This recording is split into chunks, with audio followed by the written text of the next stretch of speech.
Olá, tudo bem? Sejam todos muito bem-vindos, todas muito bem-vindas. Começa agora mais um programa Alesp em Pauta.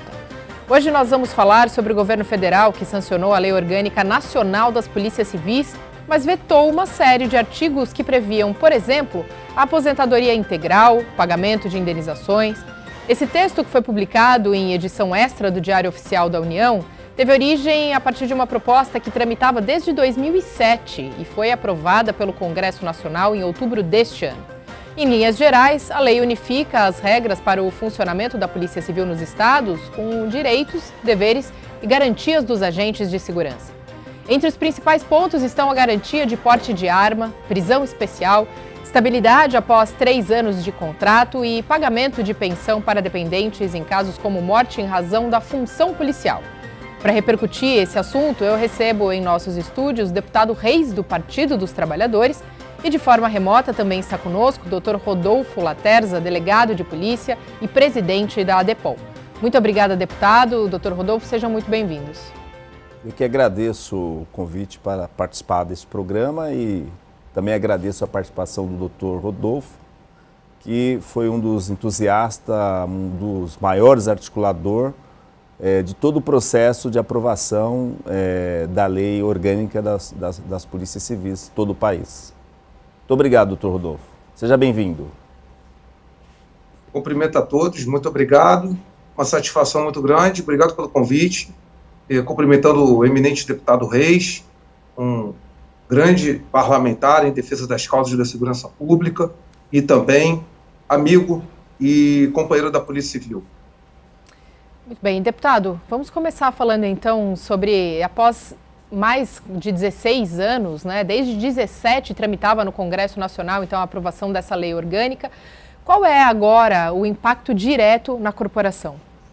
Então, a instituição Polícia Civil, ela estava muito apreensiva com a aprovação dessa lei orgânica por conta de que os governos dos estados muitas vezes não fazem a lição de casa, né? Então, nós temos demandas antigas e que os governadores deviam estar atentos a elas, né? Aqui em São Paulo nós temos vários problemas, nós temos falta de efetivo, nós temos uma estrutura precarizada, sucateada, nós temos uma sobrecarga de trabalho, né? Que os policiais, por falta de efetivo, têm que se dedicar além do seu horário. Então, a lei orgânica, essa lei, ela vem disciplinando várias questões e ela é muito esperada e muito bem-vinda. Houve alguns vetos, né, que eu acho que está tendo todo um movimento no Brasil como um todo para buscar, conscientizar, convencer o Congresso na derrubada deles. Eu acho que alguns é possível sim que sejam derrubados, né? E a gente espera que os governos possam implementar essa lei orgânica em seus estados e dar a resposta para essa categoria policial que é muito sofrida, né? É uma categoria que foi deixado de lado durante muitos anos pelos governos de plantão que por aí passaram. Doutor, traz um pouco para a gente qual é o sentimento nesse momento dos policiais civis após a aprovação dessa lei orgânica federal. É um sentimento de perplexidade e surpresa, os vetos que foram estabelecidos. Nós sabemos que o veto, ele é um juízo político, de caráter jurídico, mas acima de tudo político. E todo o processo de construção e elaboração do texto foi em comum acordo com o governo. Antes de ir a plenário, em dia 5 de setembro deste ano, o relator, o deputado Fábio Costa, acompanhado por nós, acatou todas as recomendações técnicas vindas do governo, inclusive da SRI, inclusive da Casa Civil, justamente sobre o argumento de que era para não ter veto. Houve várias orientações feitas por diferentes instâncias do governo para que retirássemos determinados trechos, como, por exemplo, o mandato para delegado-geral de 2 anos, sob a alegação de que haveria veto, e por aí vai. Então, isso causou muita surpresa, uma perplexidade, porque se houvesse maior clareza sobre o problema, deixa daquele dispositivo, teria sido conversado, teria sido analisado, deliberado.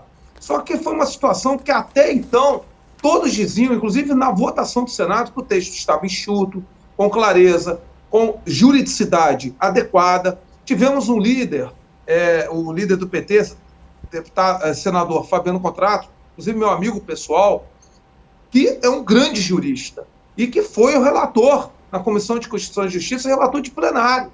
Ele analisou o projeto de lei de cabo a rabo e ele justamente fez essas ponderações com o governo. E isso muito nos surpreendeu, até pela quantidade de vetos. Se fossem alguns, mas 37, isso criou um sentimento muito crítico da classe. Agora, estamos com o pé no chão, fizemos a nossa posição como entidade de classe para que todos mantenham a serenidade, a racionalidade de trabalharmos pela derrubada dos vetos. Até porque não podemos criar uma generalização. Vários parlamentares da base governista estão solidários com as categorias, eu diria até com a sociedade, pela derrubada desses vetos. E nós temos consciência disso. Portanto, agora é olhar um aspecto de conscientização da sociedade, da classe política, pela derrubada desses vetos, porque eles vão trazer segurança jurídica e, principalmente, respeito aos policiais civis tão sofridos neste país. Lembrando que reconhecemos o mérito de setores do governo, o Ministério da Justiça sempre foi parceiro na construção desse projeto.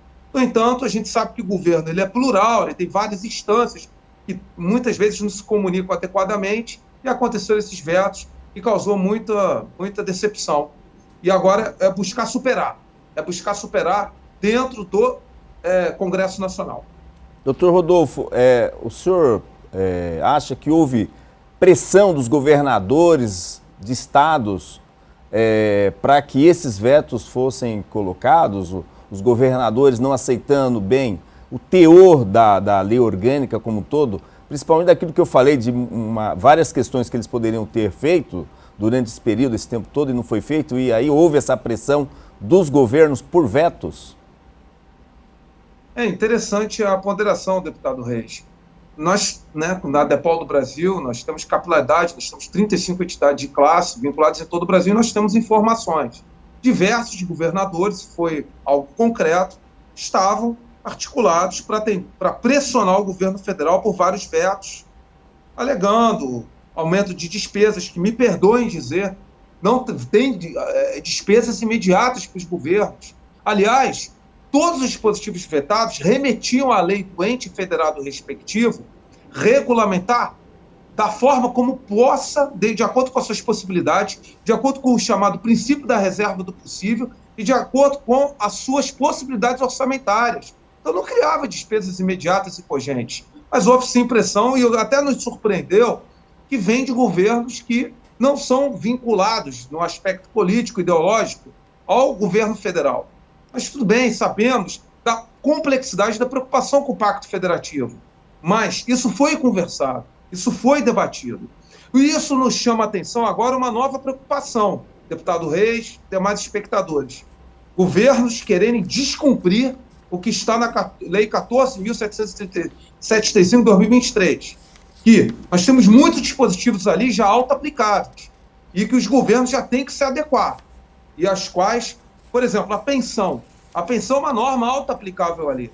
A pensão vai ser pela última remuneração do policial civil ativa, não apenas em serviço ou em razão da função, mas foi aprovado também no caso de moléstia grave e doença ocupacional, que era uma grande reivindicação antiga dos nossos policiais civis. E os governos vão ter que aplicar. Então, a gente tem uma certa preocupação com esses governos que, tudo bem, alegam RRF, regime de recuperação fiscal, ou mesmo uma visão anti-servidor, crítica dos servidores públicos, mas nós temos agora uma lei federal que eles vão ter que cumprir. Deputado, entre os vetos, teve, então, não passou pelo crivo do Executivo, por exemplo, a carga horária máxima semanal de 40 horas, com direito ao recebimento de horas extras, assim como a aposentadoria integral. A gente sabe o quanto o senhor luta por essa questão da aposentadoria, inclusive aqui no Parlamento Estadual, com relação aos policiais. Como o senhor vê essa questão? Aqui nós temos essa questão, doutor Rodolfo, que a Lei 1354, com a Lei do Estado de São Paulo, ela trouxe o artigo 12, parágrafo 2º, ela acrescentou classe e nível, né? Então, a carreira dos policiais são classe, né? Quer dizer, delegado de terceira classe, segunda classe, primeira classe, classe especial. E o texto constitucional, quando foi feita a reforma da Previdência, ele tratou de cargo. Então, aqui em São Paulo, eles acrescentaram, além do cargo, eles acrescentaram classe e nível. E dentro do processo de controle repreensivo, de constitucionalidade, os juízes de primeira instância têm dado ganho de causa para todos os policiais que vão à justiça, e eles entendem que realmente o governo aqui legislou para mais, né? E eu tive recentemente com o Procurador-Geral de Justiça, o doutor Mário Sarrubo, e fiz uma representação a ele para que ele entrasse com uma ADI, né? Uma ação declaratória de inconstitucionalidade desse inciso, esse artigo 12, esse parágrafo 2º, se eu não me engano. E ele já instaurou um procedimento, né, de averiguação de constitucionalidade e já notificou, inclusive, o governador de São Paulo para responder em 15 dias, a Procuradoria-Geral do Estado para responder em 15 dias e também a Assembleia Legislativa. A Assembleia Legislativa já respondeu, né, porque eu conversei com a Procuradoria aqui e eles já responderam, eles mandaram todo o processo legislativo em que a gente entende que há uma inconstitucionalidade, porque se vai à Justiça e a Justiça está dizendo que é cargo e que não trata de classe ou nível, né? Um projeto meu foi vetado também nesse sentido aqui, e a gente espera que a Procuradoria, o Ministério Público, entrando na Justiça, a gente possa reverter, porque os delegados de polícia, que é a Associação dos Delegados de Polícia, eles já reverteram isso aí, mas só vale para aqueles que são associados, né? Não, só faz entre partes, né? Não é erga omnes, não atende a todos, né? E a lei orgânica, a gente espera, com ela aprovada, se tivesse sido aprovada na sua integralidade, a gente teria também essa questão resolvida, né? Como vários artigos que tratam da questão de aposentadoria, porque eles reverteram para a questão da emenda 103 e aqui em São Paulo a emenda 49. O entendimento do governo foi esse, né? Que já existe uma legislação que trata das aposentadorias e que a lei orgânica não poderia passar por cima dessa legislação já existente. Essa foi a razão de veto, porque a lei orgânica traria, então, integralidade e paridade para todos os policiais, mesmo aqueles que entraram após a aprovação da emenda 103 e aqui em São Paulo da emenda 49.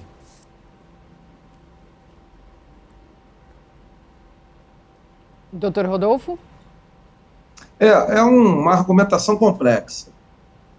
E difícil realmente de falar. Acontece que, humildemente aqui considerando, a análise do veto, ela pecou porque ela não examinou a sistematização do recurso extraordinário 1.062.672, o chamado julgamento, né, 1079 do STF, a qual a DEPAL do Brasil foi amicus curiae e despachamos os memoriais com todos os ministros, justamente através do nosso advogado, doutor Fernando Calazans. O que acontece?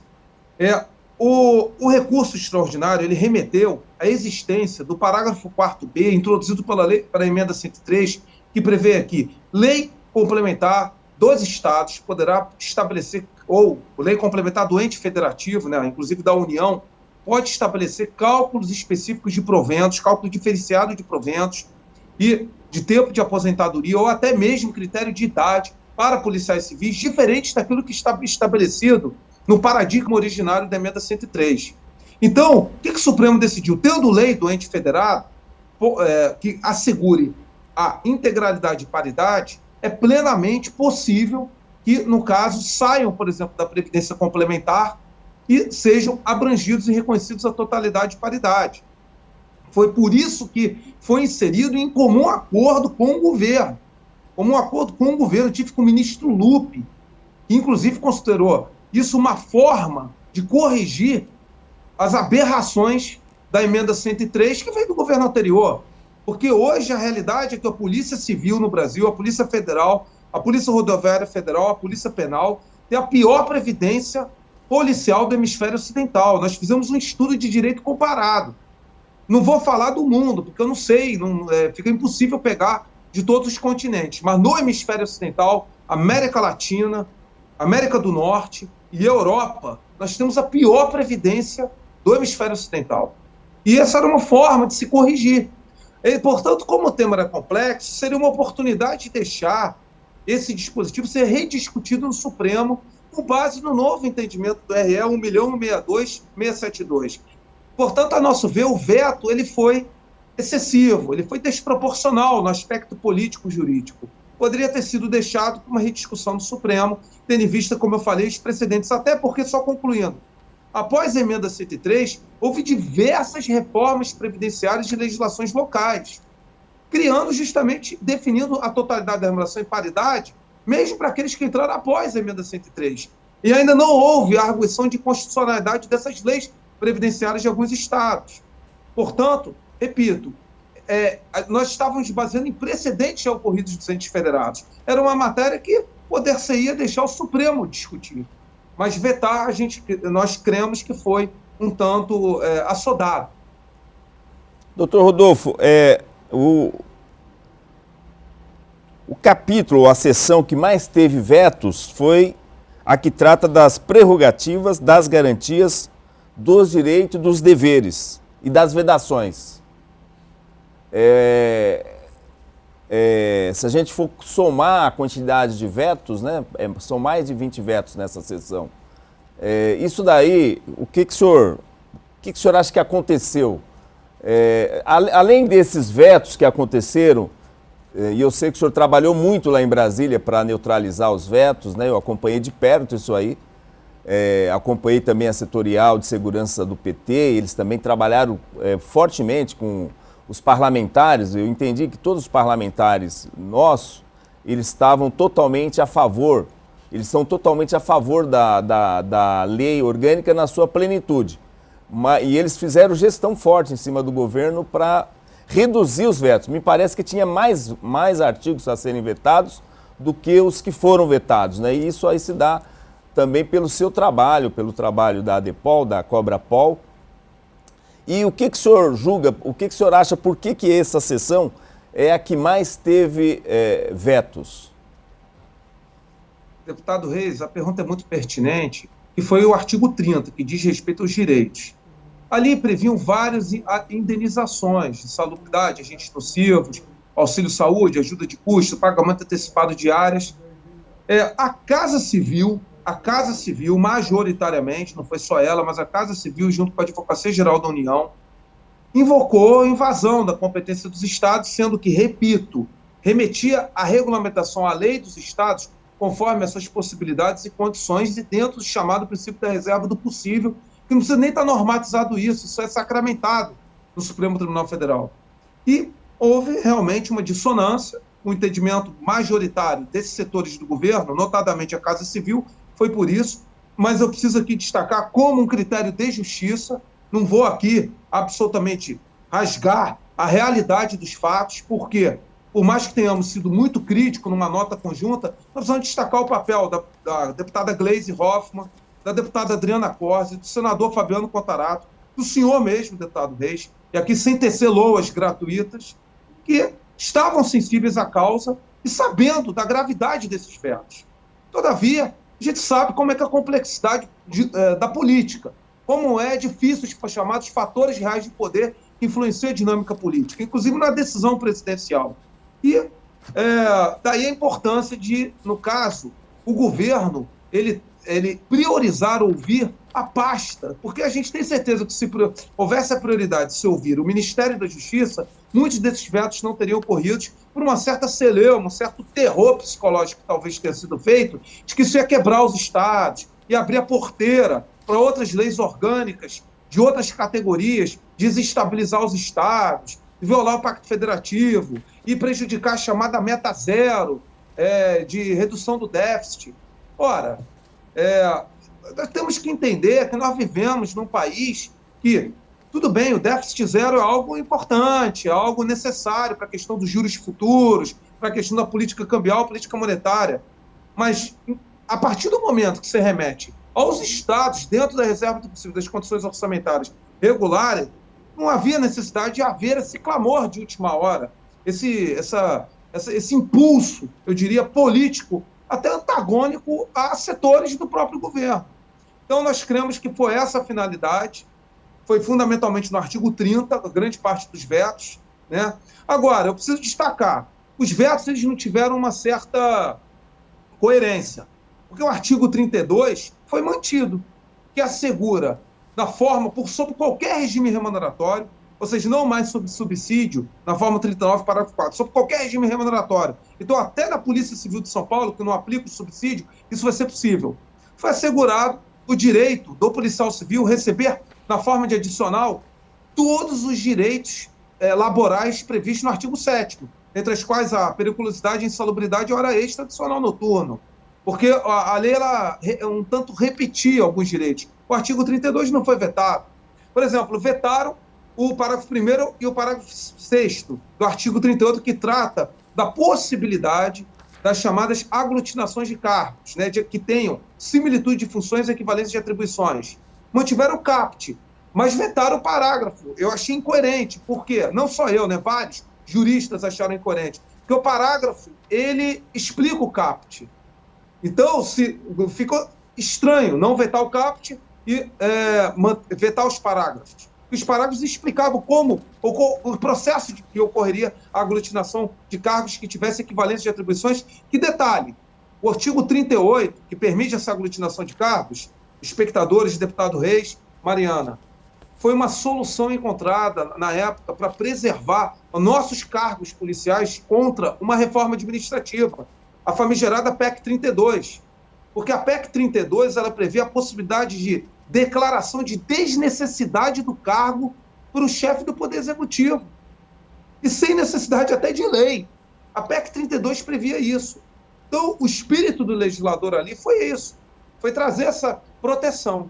E a PEC 32, digamos, acho que alinha todos nós aqui, pelo menos, né, nesse debate. Então, essas são algumas explicações que eu gostaria de trazer para contribuir.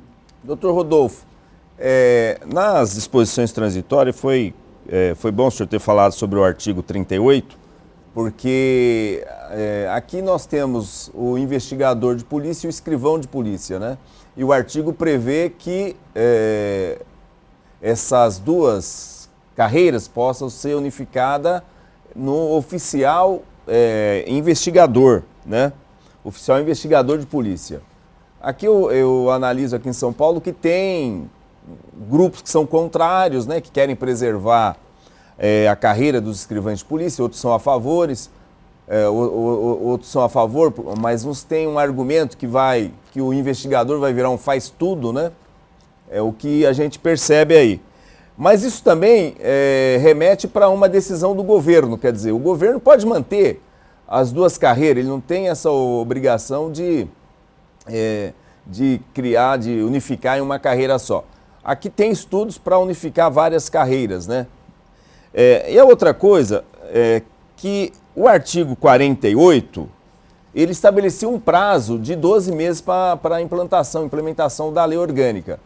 O senhor falou que tem vários pontos da lei que é autoaplicáveis, quer dizer, os governos já podem já ir aplicando no decorrer do tempo sem esse prazo. Mas com o veto a esse artigo não fica prejudicado outras questões da lei orgânica para que seja aplicado de imediato? Ou quer dizer, a perca desse prazo de 12 meses? Primeiramente, sobre a unificação dos cargos. Criou-se um senso comum de que o cargo de escrivão vai acabar, vai unificar todo mundo. Não é assim. Primeiro, porque fica de acordo com a discricionariedade, critério e conveniência do governador. Segundo, o dispositivo ele reproduz as condicionantes estabelecidas pelo Supremo e observa a súmula vinculante 43, que veda a fusão de cargos por provimento derivado sem concurso. O que acontece? Primeiramente, tem que ter mesmo requisito de investidura os cargos. Nem está na lei, mas é porque já é algo sacramentado em súmula vinculante para o STF. Tem que ter similitude de funções e equivalência de atribuições. O escrivão e os investigadores não têm, a priori, equivalência de atribuições. Isso é uma possibilidade de acordo com consenso classista, consenso institucional, consenso político, que, repito, qual é o objetivo disso? Amanhã impedir que determinados cargos sejam simplesmente extintos. por alguma alegação de que está obsoleto, de que não é desnecessário. Vou pegar um exemplo que aconteceu no meu estado, sou policial civil do Espírito Santo, eu fui policial civil no Rio de Janeiro. Extinguir o cargo de fotógrafo criminal, sem ele ter agora um parâmetro, um paradigma de um cargo existente. Consequentemente, os aposentados desse cargo vão passar fome, eles vão ter uma depreciação do seu poder aquisitivo para ganhar um salário mínimo. Então, isso é uma opção, dentro do critério de conveniência e oportunidade, para todos se tornarem OIP. Não é da noite para o dia isso. Repito, até porque tem essas condicionantes, similitude de funções e equivalência de atribuições. Isso, por exemplo, poderia ser estudado, se eu estiver errado, deputado Reis, o senhor me corrija, entre o agente de polícia e o investigador, ou talvez o auxiliar de papiloscopista e o papiloscopista, desde que tenham, claro, o mesmo requisito de investidura, que creio que o investigador é nível superior. Então, essas são formas que são possibilitadas para o governador, junto com a instituição, de tentar otimizar os cargos, mas são possibilidades. Isso não é norma cogente, vai acabar o escrivão amanhã. Não é dessa forma, dada toda essa explicação técnica que nós detalhamos. Muito boa a fala do senhor. E sobre o prazo de 12 meses que foi vetado? Perdão. Esse veto até ajudou, porque na época foi colocado o prazo de 12 meses justamente para modular a aplicação dos estados para dar um tempo, porque a lei é muito complexa. Ela diz respeito a questões organizacionais, regulamentação de direitos, deveres, e precisamos destacar as regras deontológicas, ou seja, de deveres, foram muito firmes na nossa lei orgânica, mas vetaram o prazo de 12 meses e agora é para hoje, a lei já está em vigor. E não tem muitos dispositivos auto-aplicáveis. Quero falar um aqui que foi algo muito importante. E aqui a sensibilidade da equipe do MJ na época foi muito reconhecida. O livre porte de arma para os policiais civis em todo o território nacional, e isso extensivo a nossos aposentados. Isso foi algo que, a meu ver, foi crucial. Me perdoe a confidência, o parágrafo 2º, artigo 30, parágrafo 2º, tinha pressão para veto. A deputada Adriana Corse, a deputada Gleisi Hoffmann, o senhor mesmo, foram firmes para que não fosse vetado esse dispositivo. A nosso pedido, nós imploramos, porque o aposentado, ele não pode carregar, desconsiderar essa condição existencial funcional quando ele se aposenta. Imagina um investigador que atuou em grandes operações contra o PCC, ele se aposenta e não tem mais porte de arma, ele tem que comprar uma arma que muitas vezes é metade do salário dele. E foi prevista a possibilidade de doação das armas institucionais para o aposentado. Isso já é auto-aplicável. Então, outro dispositivo que é auto-aplicável, a precedência do policial civil testemunha, será atendido nas audiências judiciais. Deputado Reis, tenho certeza que no seu trabalho, eu na minha experiência de 22 anos de carreira, nada mais desrespeitoso, com todo respeito ao judiciário, que ficar 4, 5 horas aguardando uma audiência que não começa e muitas vezes é cancelada. Isso é respeito com a sociedade. O policial civil não tem que ficar 4, 6 horas aguardando ser atendido. É um dispositivo que está na lei, que consideramos também auto-aplicável. A pensão, já falada, é auto-aplicável. O governo já vão ter que aplicar. Deus me livre, mas se um policial civil hoje falecer por moléstia grave inerente ao serviço, a pensionista vai ter a integralidade, o último salário da ativa. Então, são exemplos muito importantes que aqui eu gostaria de destacar. Essa questão da arma é muito importante para o policial. Aqui, quem está de fora não entende o que é a vida do policial, né? Mas ele mesmo aposentado, ele continua policial. Porque ele vai receber na sua carteirinha lá de investigador, de delegado, uma letrinha A de aposentado, né? Então vamos dizer que ele passou a vida inteira prendendo delinquentes, fazendo trabalho de polícia, né? Aí daí a pouco ele fica desarmado, né? Então foi muito importante essa garantia de que o policial mesmo aposentado tem sim o seu direito de portar a arma, né? E os governos podem arrumar formas, a gente até discutiu outro dia com o delegado-geral adjunto aqui de São Paulo sobre a possibilidade de talvez ter um programa de subsídios para a compra de arma, né? Onde o Estado possa muitas vezes ajudar o policial a adquirir sua arma, uma vez que às vezes os policiais não têm recursos, o salário ainda são muito Os salários é muito ruim em São Paulo, né? Mesmo com o aumento que eles deram aí, não resolve o problema da polícia. A polícia de São Paulo é o 22º pior salário do Brasil, né? Então falta muito para realmente resolver a demanda dos policiais. Agora, doutor Rodolfo, me diz uma coisa, e a gente podia falar o que de bom a lei orgânica traz para a Polícia Civil, né? Tem essa questão dos vetos, mas eu fiz um gráfico do que foi vetado e do que foi aprovado. Nós temos praticamente cerca de 86% da lei que foi sancionada, né? E 13,6% que foi vetada, né? Então, a gente também tem que atentar para os aspectos positivos, né, do que foi sancionado. Não, sem dúvida. É o que eu ontem na live que eu fiz, né, junto com o presidente Bandeira, Adriano Bandeira, da Cobra Pol, nós ressaltamos. Inclusive fizemos uma cartilha dos aspectos mais importantes da Lei Orgânica Nacional das Polícias Civis, que está em vigor. Primeiro ponto é digamos, uma segurança jurídica para quem vai comandar a instituição. Delegado de polícia e de última classe em atividade, que era um ponto polêmico que havia em alguns estados. Outro ponto, o reconhecimento da Polícia Civil como instituição permanente. Isso, para mim, é algo, e para todos nós, mas pessoalmente como líder nacional, muito crucial. Porque já teve governador que pensou por tabela lá e querer extinguir a Polícia Civil. Acredite se quiser. Em determinado estado. Claro que foi arguido inconstitucional, mas agora não tem nem mais como levantar essa possibilidade. O reconhecimento da Polícia Civil ser essencial à função jurisdicional. Isso também é um princípio muito importante, que a atividade policial civil é sempre sujeita a condições adversas de risco, porque isso implica, portanto, no reconhecimento para legislações previdenciárias.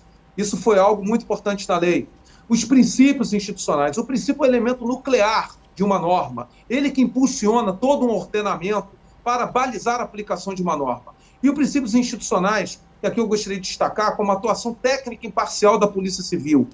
Isso é algo que parece que é algo cosmético, não é. Isso mostra uma Polícia Civil fortalecida contra ingerências políticas ou determinados programas, muitas vezes políticos, que estão acima da sua atuação técnica imparcial. Isso é um ganho para o cidadão, é um ganho para a sociedade. A Polícia Civil deter as suas tecnologias críticas como o banco de dados, os sistemas de interceptações telefônicas, não mais cedido para órgãos estranhos a ela. Isso vai trazer até um critério positivo de responsabilidade da instituição e até o melhor controle externo da atividade policial pelo MP, que é deplorável nós termos determinadas ferramentas cedidas para órgãos estranhos à Polícia Civil no que se refere à investigação criminal. Outro ponto, a organização do Departamento de Identificação Civil e Criminal por parte da Polícia Civil. A identificação civil e criminal continuam com a Polícia Civil. O livre acesso aos bancos de dados, inclusive das perícias, mediante requisição fundamentada, evitando colisões que hoje tem, quando as perícias saem das polícias civis, que a gente tem dificuldade de obter os laudos, porque alega-se que a autonomia simplesmente é não cumprir os requerimentos feitos pela Polícia Civil. Outro ponto que eu gostaria de destacar, transformação, planejamento estratégico de gestão em 5 métricas objetivas, dentre as quais capacitação continuada, previsão de efetivo por parte dos delegados gerais 30 dias após a sua nomeação pelos governadores. Isso é nada mais do que os mecanismos de accountability, ou seja, de responsabilidade objetiva que a administração pública tanto estuda, está na lei. A previsão de que lotação e distribuição de efetivo, deputado Reis, de acordo com índice de criminalidade, dimensão geográfica e demografia, trazendo, portanto, os estudos da criminologia e da geografia do crime e da Escola de Chicago para a lotação e distribuição de efetivo. Nossa, isso vai ser de uma profissionalização de gestão fantástica, porque o senhor sabe, deputado Reis, tem delegacia que tem muito mais efetivo desproporcionalmente que outra que não tem ninguém, às vezes por razões políticas. Isso são a transformação da Academia da Polícia Civil em Escola Superior da Polícia Civil, com corpo docente mediante critérios objetivos, com processo seletivo mediante edital em que o policial civil preferencialmente vai integrar o corpo docente mediante aptidões técnicas, certificados. A questão das promoções, que aqui eu preciso falar, aqui o meu clamor pelos policiais civis de São Paulo, que tem um sistema promocional muito crítico. A possibilidade de promoção independente de vagas, por antiguidade, merecimento, tempo de carreira, por bravura. Esses 4 dispositivos foram mantidos, mediante esforço imensurável. E os estados vão ter que regulamentar. E para a Polícia Civil de São Paulo, especialmente, isso vai ser muito caro, porque sabemos dos problemas da lei, do sistema promocional, um tanto lento, um tanto complexo e burocrático. Então, são aspectos que eu gostaria de destacar. Se me permita mais um tempinho. A criação do Conselho Nacional da Polícia Civil para a padronização e uniformização de políticas públicas das polícias civis em todo o Brasil. Em todo o Brasil. Isso é algo muito importante para que tenhamos interoperabilidade e harmonia entre as polícias civis em todo o país, que uma muitas vezes não conversa com a outra. Isso vai ser algo, no aspecto de gestão nacional, muito importante.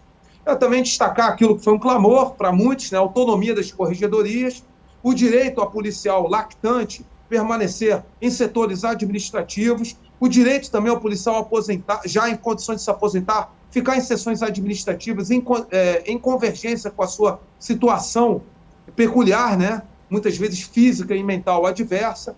Então são pontos, eu até agradeço, porque queriam vetar, e por um esforço parlamentar muito grande, foi mantida a possibilidade de unidades de saúde para prestação de assistência psicológica, mental ao policial civil. São pontos assim que, para e passo, eu gostaria de destacar. Doutor Rodolfo, deputado Reis, eu vou pedir só um breve intervalo, a gente continua então com esse debate, esse bate-bola daqui a pouquinho, logo depois do intervalo. Até já.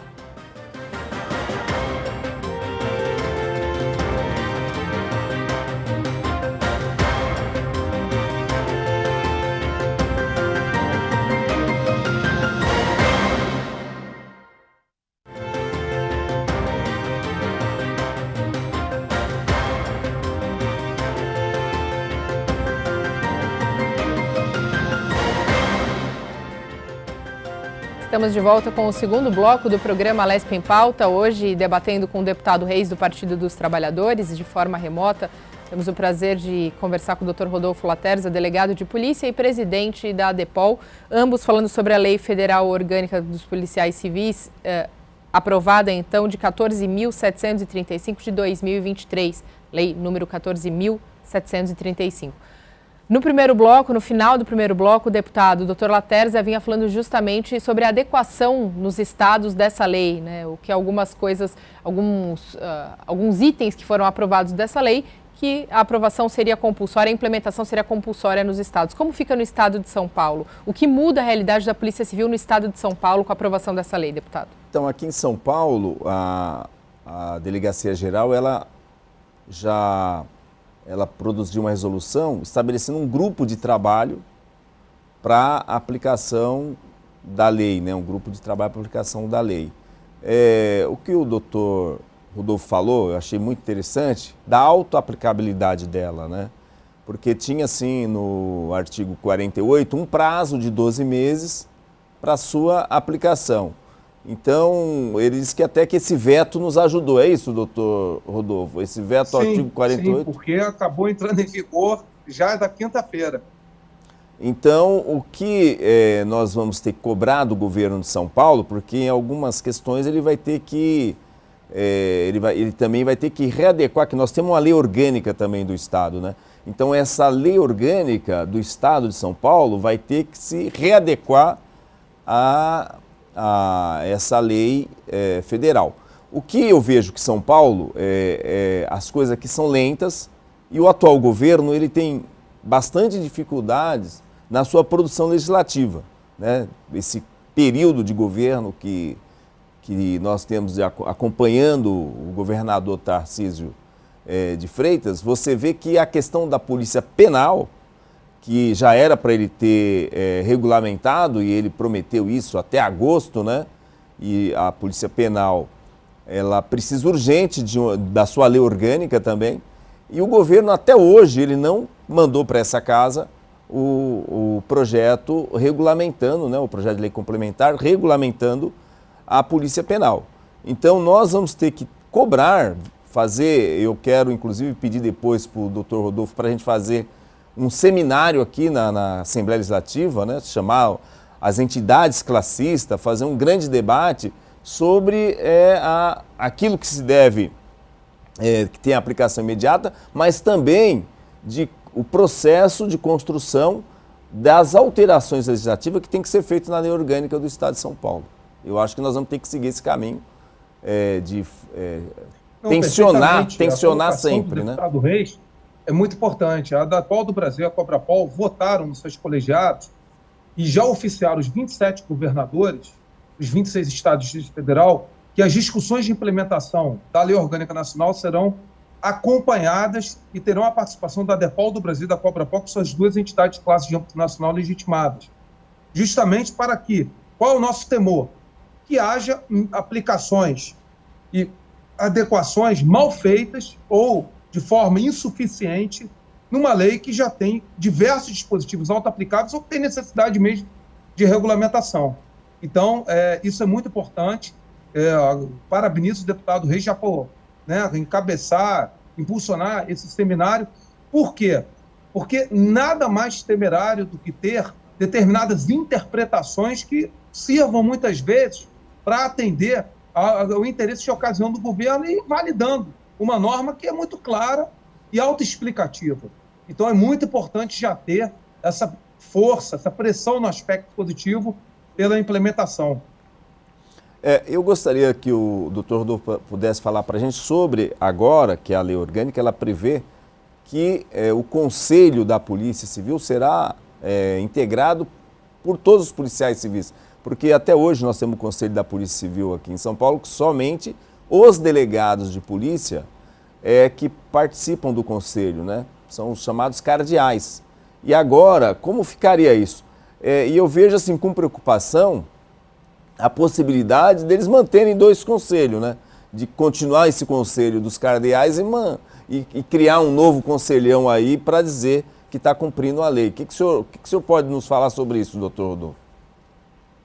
Olha, o dispositivo que trata o Conselho Superior da Polícia Civil, ele inclusive foi validado pelo Conselho Nacional dos Chefes de Polícia Civil, mais até do que pela Adapol do Brasil. Nós fizemos a Constituição em consenso com as entidades, mas quem validou foi o Conselho Nacional dos Chefes de Polícia, em variadas gestões, o Dr. Mário Denerval e o Dr. Roberto Gurgel, em que prevê o seguinte: membros natos eleitos, somente policiais civis, isso é um ganho, porque tem Conselho Superior de Polícia Civil em alguns estados que tem pessoas que são de fora da Polícia Civil integrando.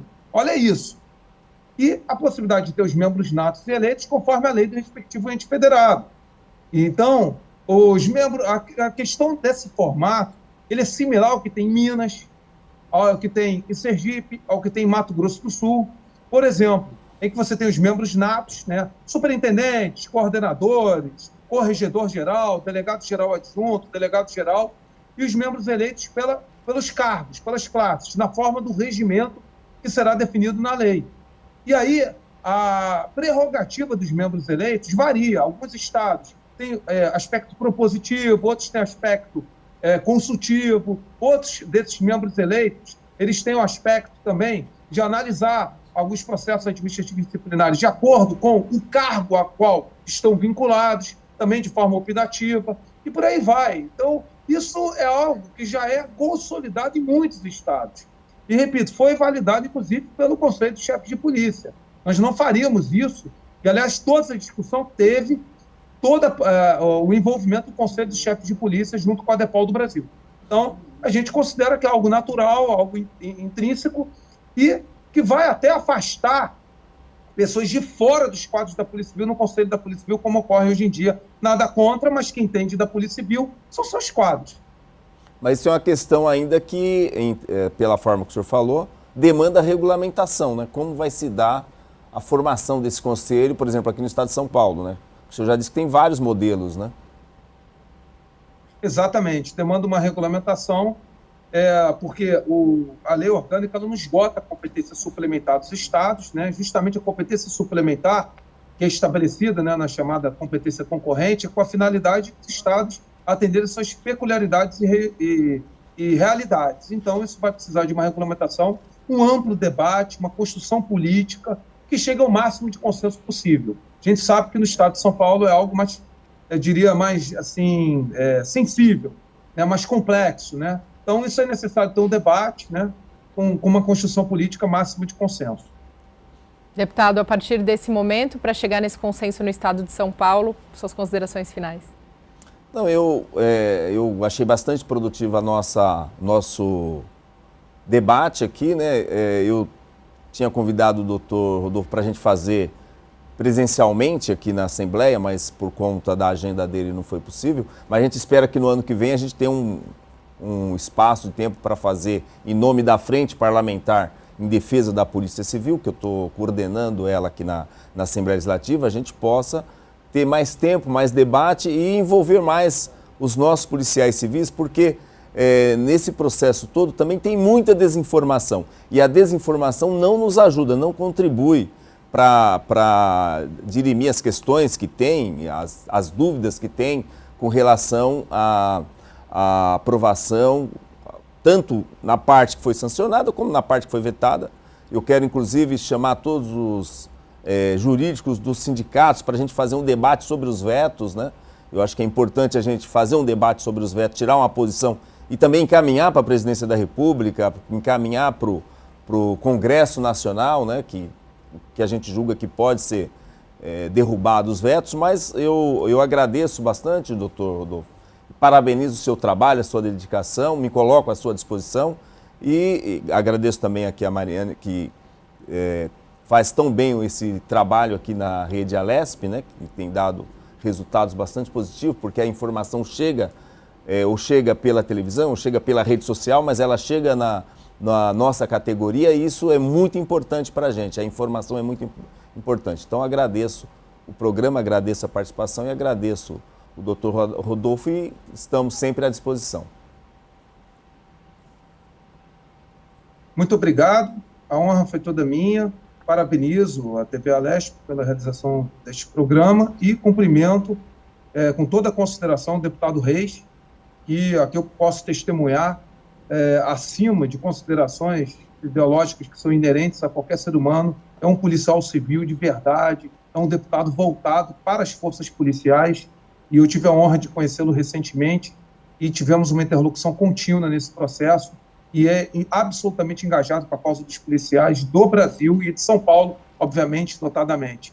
Muito obrigado e, realmente, vamos agora trabalhar pelo cumprimento da Lei 14.735 de 2023, que ainda que não o ideal diante dos vetos que nós vamos trabalhar para derrubar, ela é uma lei realmente com paradigma de profunda transformação estrutural positiva para a segurança pública no Brasil, notadamente as polícias civis. Foi a certidão de nascimento das polícias civis em nível federal no Brasil. Finalmente, agora, a polícia civis, elas têm uma lei que traga balizas, marcos estruturais que vão ser essenciais para a melhoria, acima de tudo, para o cidadão brasileiro.